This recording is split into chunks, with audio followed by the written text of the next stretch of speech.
Well, good afternoon, everybody. My name's Mark Smith. I'm Group Managing Director of People to People in Australia and Frog Recruitment in New Zealand. Different vista today. I've been kicked out of our boardroom, so I'm here in one of our Sydney interview rooms. So a little bit of a different view for everybody as we go live here today on Facebook and on YouTube. So today we'll be running through a whole series of different things. But before I get to that, normally I talk about the weather, and you can see, I don't need to because you can see it's pretty fabulous out there today. But it's actually International Saxophone Day. And to celebrate International Saxophone Day, I've got a picture.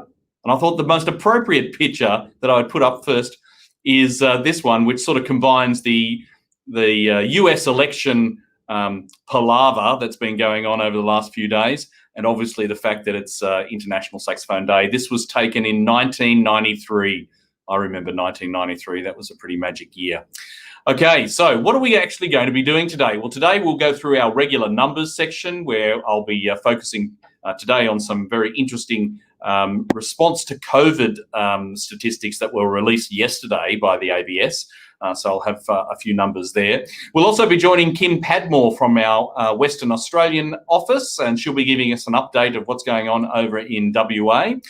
We'll also be joining Ben Wheeler from our Queensland team. He's got an opportunity that he wants to speak to us about. And finally, we've got Remy from our New Zealand or Auckland office, where he's going to give us a big update on our favourite competition, New Zealand Top Office Dog.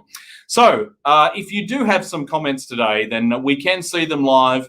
So please make sure you pop them in the comment section on Facebook or on YouTube there. We can see them. We can respond immediately. So firstly, let's get into our regular numbers section. So the numbers this week are courtesy of the Australian Bureau of Statistics, and they undertake a whole series of different surveys, and these surveys have been specifically in response to the reaction of business to COVID. These numbers that are a little bit old, so the surveys were conducted right up until September. So there is a gap between the time when they've taken the information, they've compiled it, and now they're releasing it. So I've got a few graphs to look at. So the first one is those companies that are looking to increase their staffing levels in the last month. So you can see, and again, the last month they're talking about is September 2020, and you can see the different colours representing the different months, and we've got the various states there. So I think the interesting ones have been the relative. If you have a look at June, which is the dark purple, that in most instances June was a very strong month. It was like a post-lockdown bounce, and then everything fell away after that, particularly as you can see in Victoria. We've got Western Australia there, which has been on a little bit of a roller coaster ride, and we'll catch up with Kim and find out if that's exactly the case as well. Tasmania seems to be doing well now, and only that last blip in August, which I'm not entirely sure as to why. South Australia has definitely ridden the wave, and we'll find out whether our experience in Queensland matches what the ABS says. So before I leave this slide, it is a percentage of companies that are looking to increase staff. So at the absolute most, only 18% of companies are looking to increase their staff numbers. So it is quite a low number from a historical perspective, but I just wanted to show everybody that there is a trend and in terms of the experience during 2020. So let's have a look at those companies that are decreasing their staff. Same graph, and you can see that same colour scheme for the different months, I should say, and you can see that without doubt, April was when everybody made important decision to reduce staff numbers, and it's basically a third of businesses across Australia.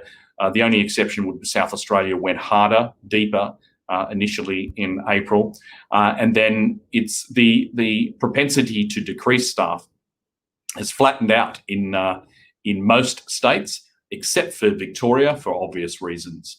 But still, those numbers are still pretty high when you say that 10% of organisations, 9% nationally in Australia, are planning to decrease their staff have decreased their staff in the last month. If we move to the next graph, Jaden, for us. These are businesses with staff that are stood down or on reduced hours. The dark colour is those who have staff that are stood down, and I think no surprises that Victoria leads the way with 25, and the lowest is WA at 4%. But still, the numbers of organisations that have reduced hours is really about a quarter to a fifth across all of the states, which I also thought was very interesting.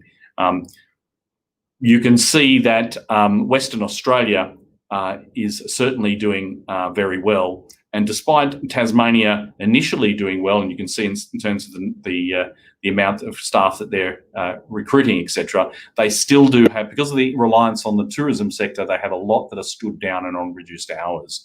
So if we move to the next graph for us, Jaden, these are the expectations in the coming month. Who's going to be hiring, basically? And you can see that the states that are hiring are WA and Tasmania, where you're talking a fifth and a quarter of all organisations are planning to increase their staff in the coming month, which I thought was interesting. And in those who are planning to decrease their staff. So those, you can see the states that are feeling it are Victoria and Queensland. We'll have the opportunity to confirm that with Ben when we jump online with him in a second. So that's all. That's from the ABS. The last graph I wanted to show you was our own experience. And for commercial and confidence reasons, I didn't really want to show everybody the actual numbers of jobs that we're taking, but I can show you the trend lines in terms of temp and perm and contract. And you can see that Christmas is always a time where we see a decline in the number of vacancies listed. So you can see November 19, December 19, and then the rebound into the new year, then COVID, and then the steady rise in months since then. And you can see that October was our best month since the beginning of COVID, but still substantially behind where we were pre-COVID. But it's a good trend, and I thought it was relevant to show our own experience here at P2P. Right, that's it for the numbers section. What I'd like to do now is that we're going to have a sit down with Kim and find out what's going on in WA. Before we do that, we'll just play a quick video from Jess in our Melbourne office while I take a seat about getting your job alert sorted. So we'll just pass over to that now. Hi, it's Jess from P2P Melbourne's legal support team, checking in to see if you've recently signed up for our job alert system. P2P have their very own job alerts email, which connects you directly to our current roles. Signing up is simple. Simply search for the role you're looking for on our website, scroll down to the bottom of the page, enter your email, and you're done. Your preferences are automatically saved based on the search you did previously. Signing up to our alerts means you are receiving direct communications from us as soon as a role comes onto market, and our job alerts put you in direct contact with a relevant consultant. See link in the description below to our website to get you started. If you need any assistance, please give me a call on 03 9098 7439.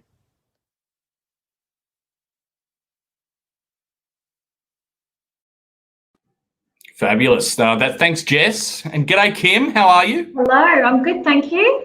It's nice and sunny here in Perth too. Yeah, great. So before we jump into it, I just wanted to quickly get, there's a different, our website's been updated. So I know that when Jess made mention of how to actually sign up to those job alerts, there's a different image that I've got for everybody just so that they can see it. There it is there. So when you search the jobs, in this instance, I searched project, the jobs that have got projects in it, and you can see there are 34 jobs nationally, and that's where you get the results, and that's where you pop your email address in and you create the alert.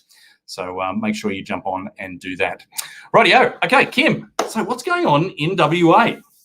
Can I get on a plane there yet? I can't, can I? No, not just yet. So we are opening our borders as of next week to some states, but not New South Wales and Victoria. But I think people in WA will be celebrating today to hear that Clive Palmer has lost his High Court challenge against our border closure. So probably the most hated man here. Yes, he's not a popular man in WA at the moment. So yes, tell us about the market. Yeah, so it seems to be bouncing back. So I think we're going to have a busy couple of months ahead, but just before Christmas. We're seeing here at the moment, so the biggest growth areas have been trades and services. So that space is actually up 5.51% since last year, followed by manufacturing, transport and logistics, another big area for us.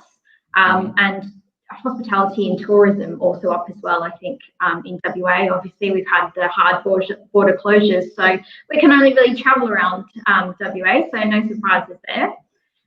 There's only a few areas now that have seen a decrease year on year in terms of job vacancies. So the biggest decrease we've seen at the moment is information and communication.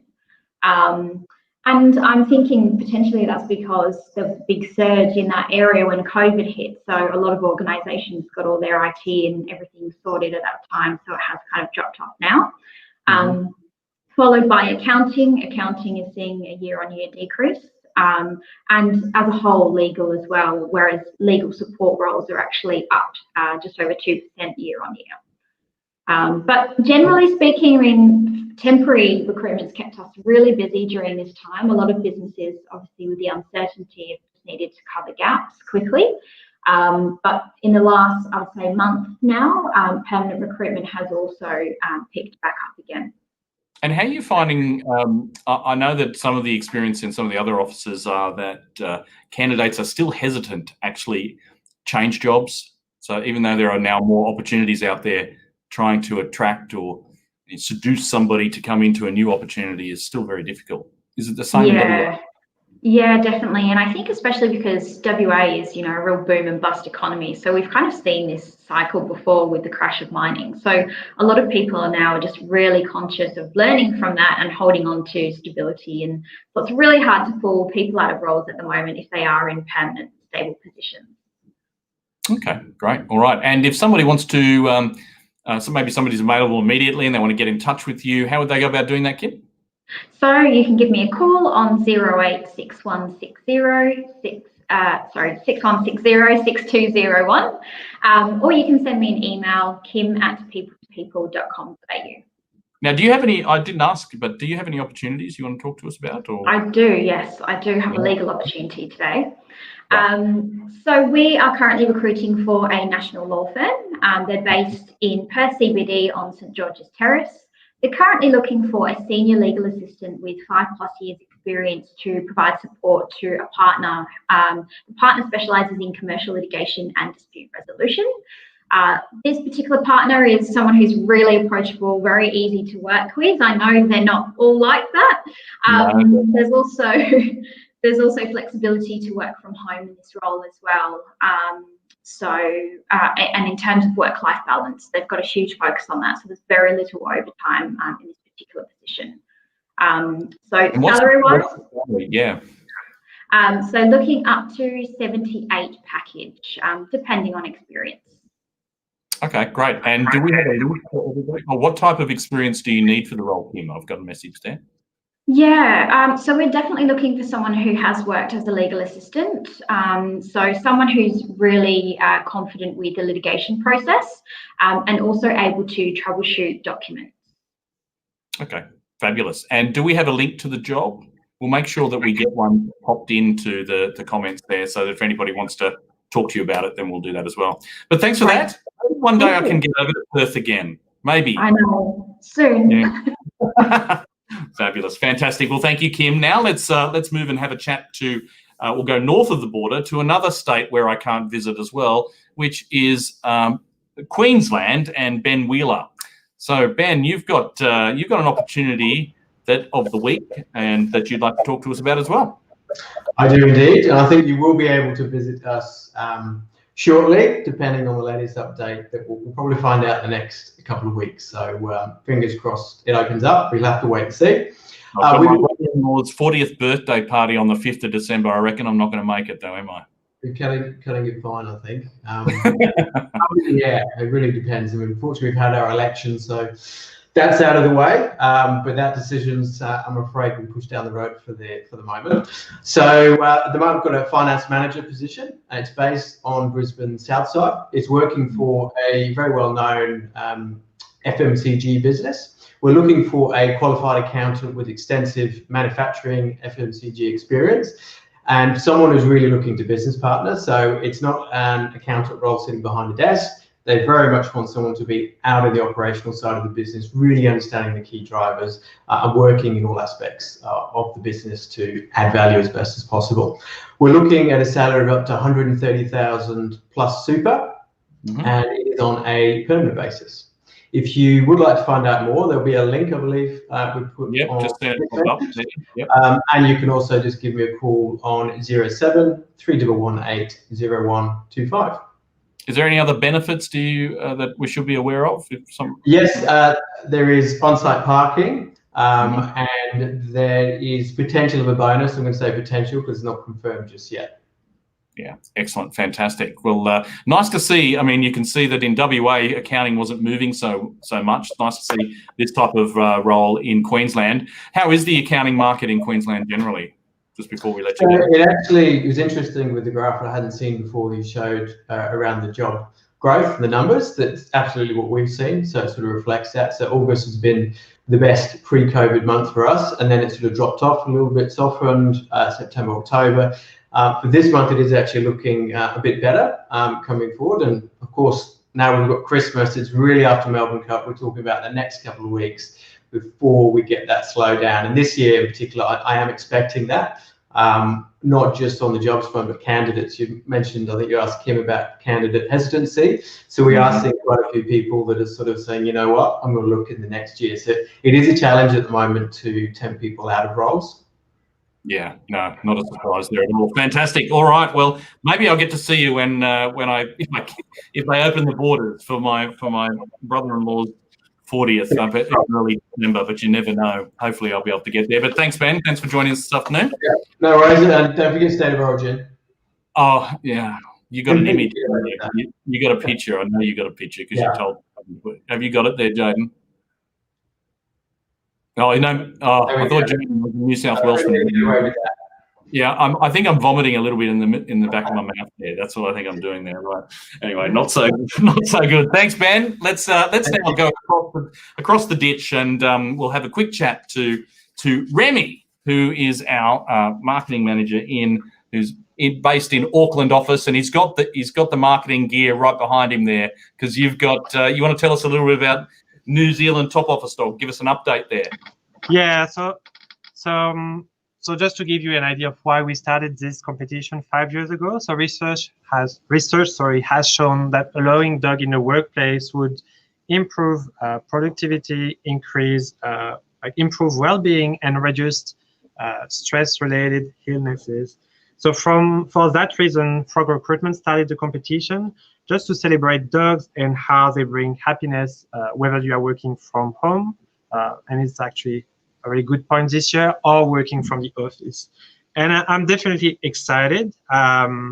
So entries closed last week, and we got almost 250 dogs in. Wow. And judges have, sorry. Oh, I just so said yeah, that's and judges have given. Yeah, what a great number of dogs, the number of entries. That's fabulous. I know, and so many cute ones, to be fair. But yeah, I'm a bit biased. So judges have gathered this week to decide 2 of the 3 winners, whereas the last one has still remains to be elected. And the way we run this one would be, we have votes who end on Monday the 9th, so next week.